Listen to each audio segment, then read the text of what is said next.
And welcome back, everyone, to episode 61 of the Sports Coverage Podcast. My name is Andrew, and I'm joined today by Aryan. And this is another episode that we've never really had before. It's not part of the City series, but that will continue going in the next couple of weeks. We're doing an F1-themed episode. So, of course, in the early days of this podcast, we have our fast facts at the end of each episode. And it's some sports that are less widely known or followed as much as like the core four in America, especially. So we had a bunch of F1 stuff there. We covered some of the Max Verstappen stuff from last year when he won his third championship. And we haven't really talked about it a lot. So I guess right now this is going to be the best time because they're going to be back in America next week in Austin for the American Grand Prix. And of course, there's a tight constructors and drivers championship going on right now. And there was a recent retirement of a beloved driver. And better yet, there is some interesting news around the seats for next year. So this is the perfect time to really talk F1 on this podcast. And thank you again, Aryan, for joining me. Yeah. So I guess first thing we should talk about is this year, what's already happened. And I think the first thing we need to start off with is, to a casual fan, the drivers that are known are Lewis Hamilton and Max Verstappen. And I think even though Max has been the better driver the past couple of years, Lewis Hamilton is still going to be more widely recognized. So last year, of course, Max won his drivers' championship again. And this year he comes into the season, he starts off strong. He gets those first two wins.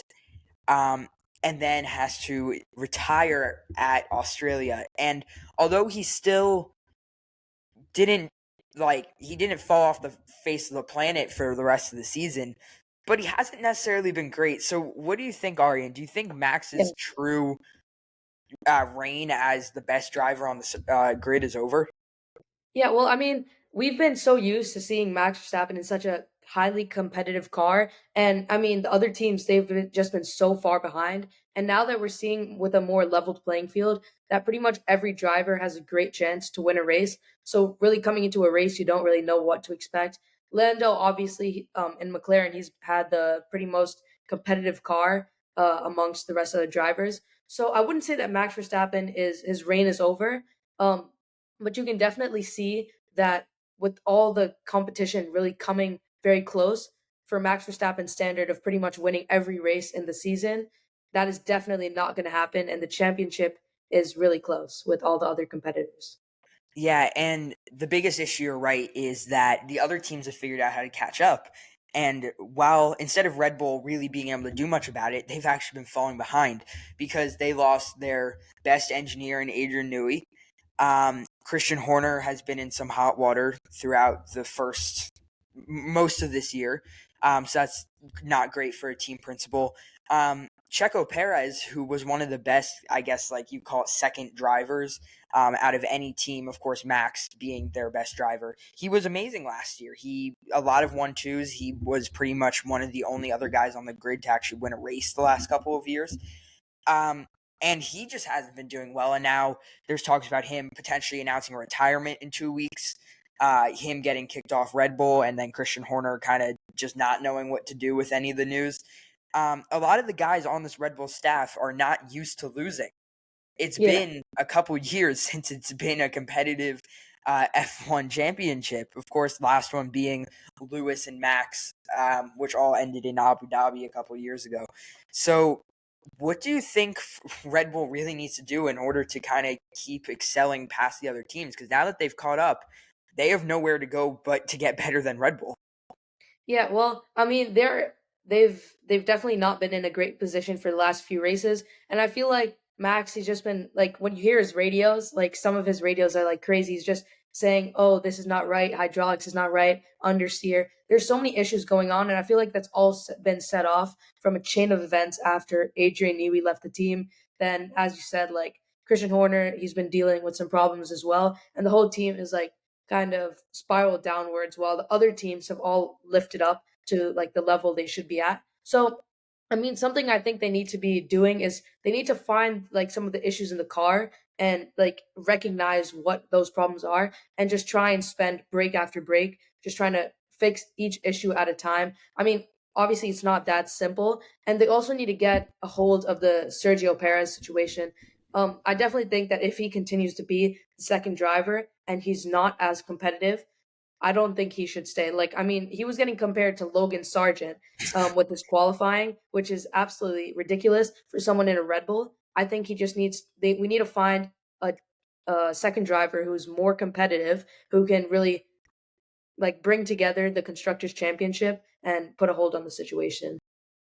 Yeah, I think that the Constructors' Championship wouldn't be as bad as it is now. Although Max has not been terrible this year by any stretch of the imagination. There's obviously worse drivers out there right now. Um, but if Checo could actually perform and get points, I think Red Bull's fine. I think Red Bull's well on their way to another championship. I think even putting in um, Liam Lawson or moving Danny Rick up. And of course, we'll get to it in a second, but Danny Rick is now out of the sport and doesn't have a seat for next year. I think even just getting a spark from one of those guys in for a race or two in a Red Bull seat, it would have maybe changed the course of this season for a lot of teams. So I think that there needs to be talks about what's going on with Checo. If he retires, though, of course, Danny Rick is without a seat because he got replaced by Liam Lawson for the remainder of the season at RB. There's Yuki Tsunoda, who has been the top RB driver the last couple of years. And then there's, of course, guys in F2, F3 that could potentially work out. So if Checo decides that he's going to retire at the end of this season, who is taking his seat? Yeah, well, I mean, there's obviously lots of good options for Liam Lawson. I don't think he's as experienced as it takes to go up to that Red Bull seat. Now, I definitely think which we'll talk about in more detail later. Mercedes took that bet with their second driver after George, Kimi Antonelli. So they took that risk of putting a really young driver into the into this Mercedes seats. So I don't think Red Bull are going to make that type of decision. I definitely thought, like one of my predictions was that Daniel Ricciardo was going to take Sergio Perez's spot. He has pretty much everything that Red Bull would want. He has experience. He's worked with the team before. He's good under pressure. And now to see that he's pretty much not even at uh, he's not even with the RB anymore. I'm not sure like where the team is supposed to be going. So I think Yuki Tsunoda and Liam Lawson. I think the seat title is for Sergio Perez is between them now. Yeah, I think that it's going to be interesting. And of course, there's the controversy always about why does RB have a junior team in the top flight of the sport? But I guess here there's actually a situation where one of those seats can actually be taken by someone that's been in this Red Bull system for a while. Um, so it would be pretty cool to see that happen, I think. Um, in terms of some other young guys who are taking seats next year, of course, Ollie Behrman, he's already appeared in two races this year. One when Carlos Sainz, and we'll get to Sainz in a second, when he had his appendix removed. And then also, he took the Haas seat last week. Um, so Ollie Behrman, of course, is going to be taking one of those Haas seats for next year, alongside Nico Hulkenberg and or not Nico Hulkenberg now. Whoa, Nico Hulkenberg is going to be on kick, but yeah, a lot of young guys. Then you mentioned Kimi is going to be taking that Mercedes spot, which is definitely a risk, given that he had an interesting free practice. He crashed in Yeah, free practice last yeah. week, right? Yeah, I mean, yeah, he had quite the intro. yeah, um, and then uh, Alpine is also getting another young guy, and then Williams replaced Sargent, and we don't know what's going on with Franco right now. He doesn't have a seat for next year, but he's definitely been performing in that rough Williams car. So, just Yeah. what do you think? Are these young guys capable enough already to take these seats? Yeah, I think my recently I've seen Franco Colapinto, who has replaced Logan Sargent, and I really thought that they were making a mistake again. Logan was pretty inexperienced, and Franco was pretty much even more inexperienced, and they decided to pick him up. So I thought that was a pretty big mistake coming in. But now Williams is doing a lot better. They've actually been fighting for like the back of the points recently, and that's a pretty big step up. So I feel like these rookies are pretty much taking the sport over. And before you know it, I mean, maybe even Sergio Perez's seat, which is probably the most controversial right now, might even be taken by Liam Lawson or someone who's a rookie and is very competitive because they've been doing really good recently. So I wouldn't be surprised that in future seasons we'll be seeing way more. Yeah, and in terms of Williams, also they have been performing a lot better, but also uh, Alex Albon, who is now going to be potentially the second driver alongside Carlos Sainz next year, has definitely taken a step up in his performance. I think that he was always a very qualified driver. I think that he has the capabilities to race for Red Bull potentially once again. Of course, that's not going to happen. Um, but now, alongside Carlos Sainz, he could definitely learn a lot, and I'm excited to see how he kind of progresses over the next couple years. If we talk about Alpine, of course, they had a very rough start to the season, to say the least. Yeah. They're pretty much driving a tractor out there. It wasn't great. Pierre Gasly, Jack Doohan, who's the other guy we haven't mentioned, and then, of course, Esteban Ocon ended up going to Haas alongside Ollie Behrman. So some fun shakeups. Nico Hulkenberg alone at stake. Do you think I didn't even realize this till I was like researching this episode a bit before we started. Bottas doesn't have a seat for next year, and there hasn't really been much news about that. Of course, he hasn't been performing because he hasn't been in a car that has the ability to perform. But do you see him fitting anywhere next year? Yeah, I mean, I feel that he will keep his seat next to Nico Hulkenberg next year, and I mean that seat will probably go when Carlos comes to stake in 2026, if that's still happening. But I think he's a great driver with lots of experience, and after all, that's what some teams need, especially teams like Alpine, who I don't really see their direction currently. I don't think they need more rookies. They need trustworthy, reliable people who can like take your team to the next step if they have a good car. So I think Valtteri Bottas is one of those people. He's proved himself in Mercedes, being alongside Lewis Hamilton, who was one of the greatest drivers, and doing that great compared to Lewis Hamilton is a big accomplishment. So he's a really good driver, and I see him still being in the sport's future. Yeah, and Pierre Gasly and Esteban Ocon on the same team were definitely not the trustworthy drivers they would have wanted. Yeah, In terms of Mercedes, we'll go a little more in depth about Kimi. Of course, now George Russell, for the first time in his career, is going to step up as the main guy in that Mercedes garage. Um, I'm not sure how Toto is going to handle a relatively young, inexperienced driver like Kimi, because I feel like, well, we all know Toto is a bit of a hothead, but I don't know if he's necessarily the best developmental team principal to have for Kimi, especially early in his career.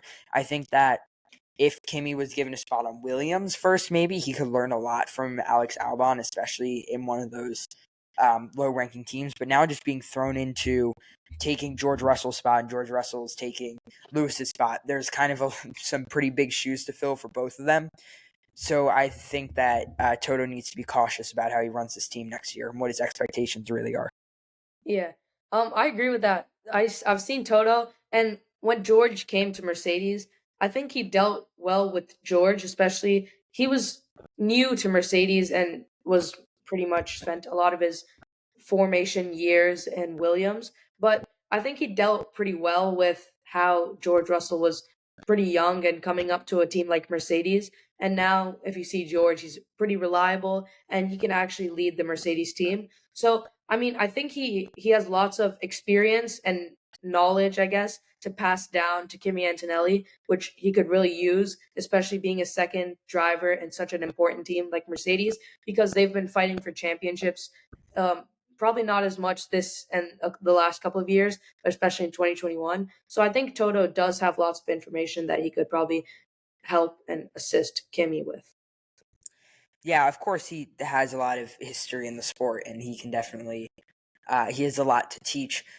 Someone that we haven't really talked about yet is McLaren, and of course they are the team this year alongside Red Bull. They have two of the top drivers in the future in the sport. Um, Lando Norris, who of course had a rough first couple of years in the sport, finally got his first win this year and has pretty much been rolling onward since then. And then same for Oscar Piastri, who's had a much better first 2 years than Lando did. And now they're both competing for a drivers and constructors championship.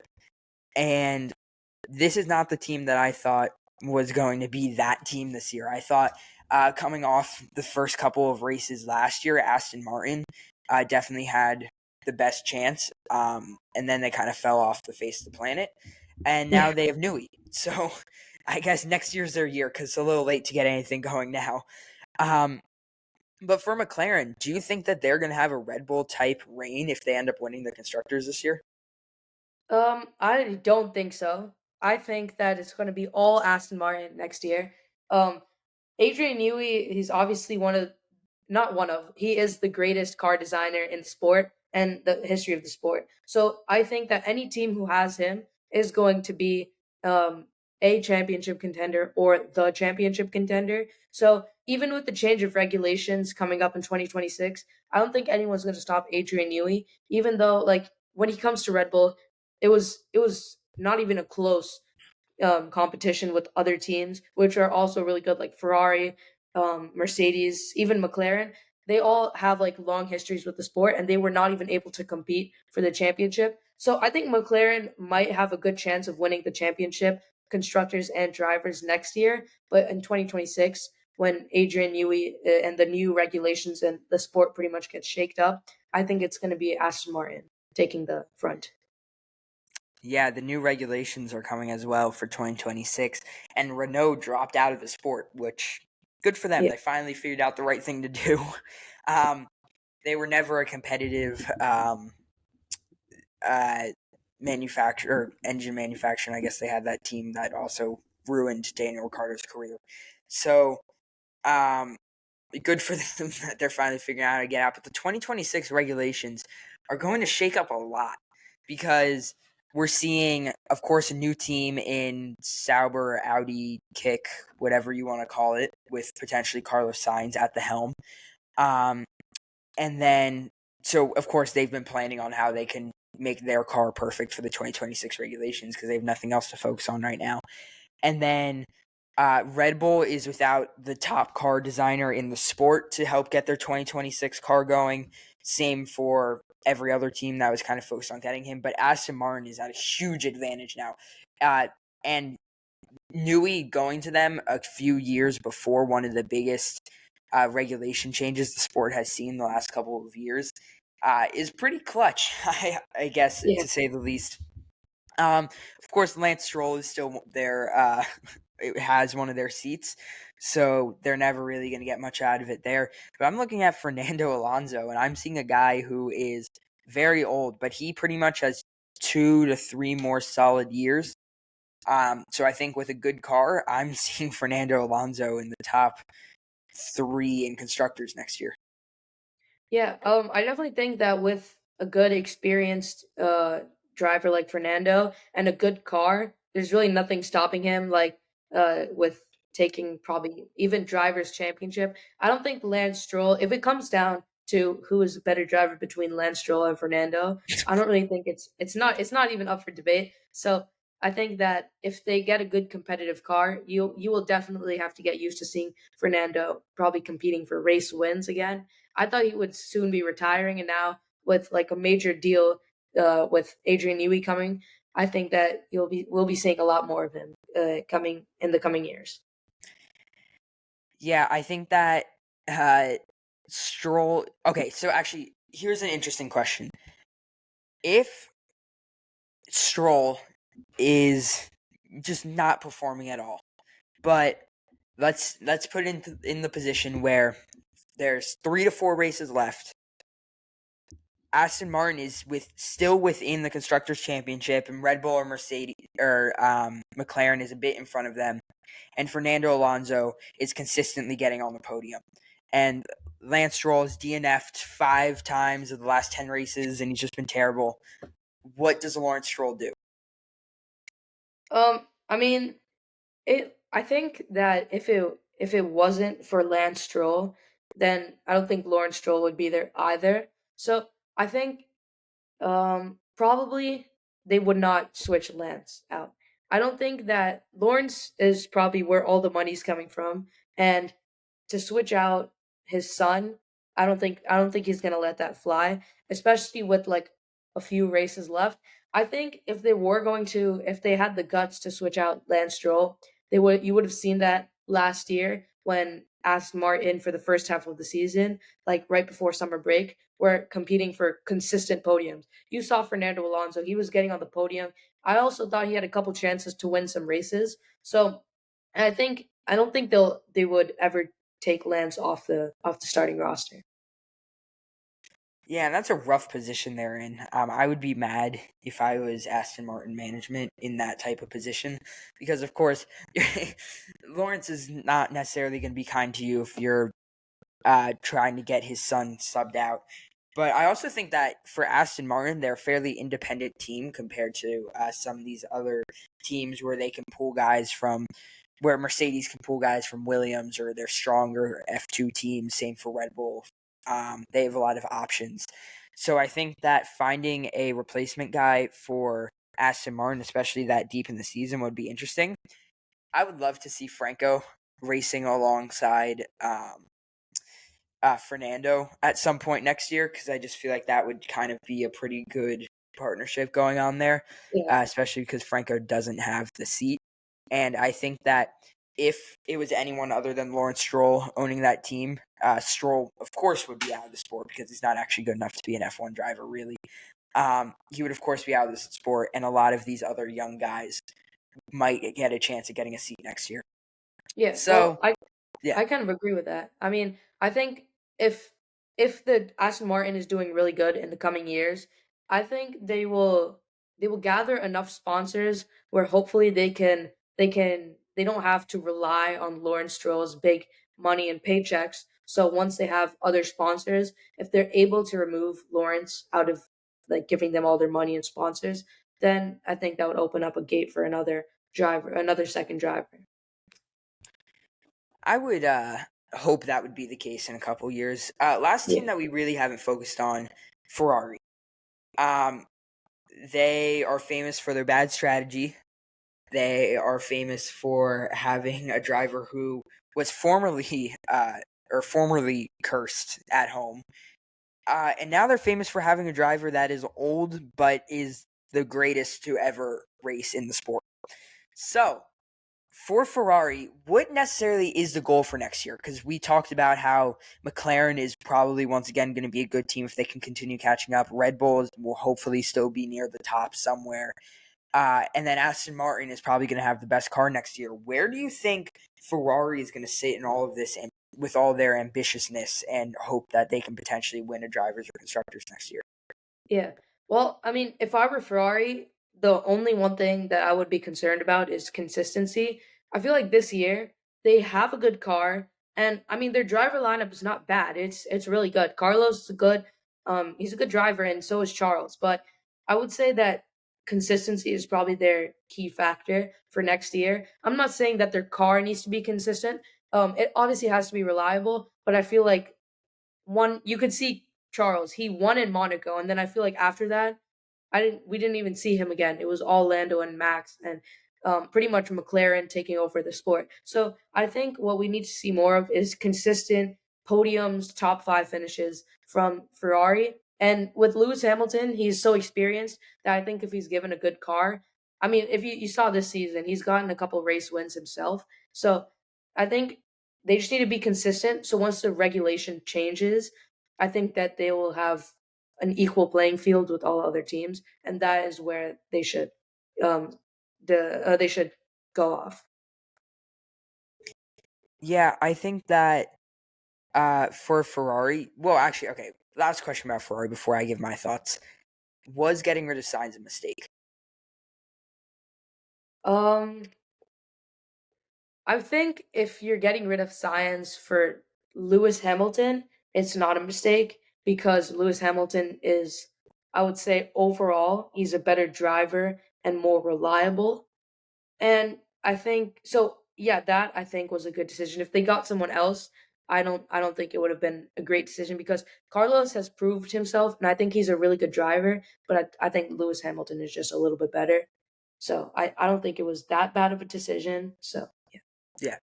I totally agree with your thoughts on Ferrari. I think that they are a team that can hopefully get back towards the top. And of course, they have a lot of eager fans who think they'll get back towards the top in the next couple of years.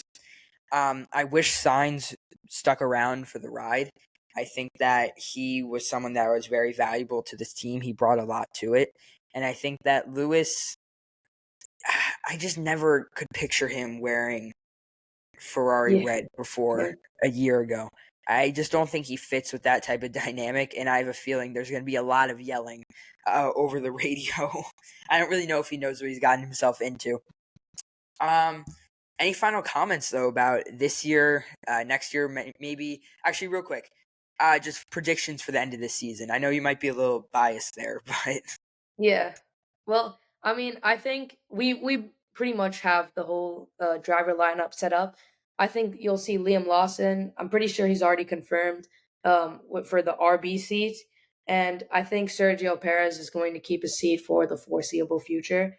And then at stake, I think that you will be seeing Valtteri alongside Nico, and so yeah, that those are pretty much solid. I think. yeah. Um, driver championship this year.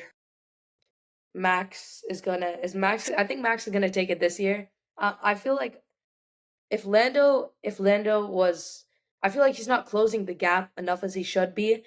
The gap was 70 points a couple races ago, and it's like 60 right now, 56, I think is what it's at. He needs to be closing it a little bit faster, unless we see some drastic change, like he wins the race and Max crashes. I don't think anything is going to really happen in the next couple of races. So I think Max has this one in the bag, and then constructors, obviously, I don't think anyone's stopping McLaren. Yeah, I think that again, if Red Bull had that 1-2 punch like McLaren does again, it would be a very different constructors championship. Thank you so much, Aryan, for joining me. Yeah, I'm happy we finally got to talk about F1 here on SCP. And yeah, so that's pretty much going to do it for episode 61 of the Sports Coverage Podcast. My name is Andrew, alongside my co host Aryan. Like and subscribe here on YouTube, audio only on Spotify, and exclusive clips and announcement posts over on Instagram. Thank you, everyone, so much for listening. Thank you, Aryan, and we'll yeah. see you next week.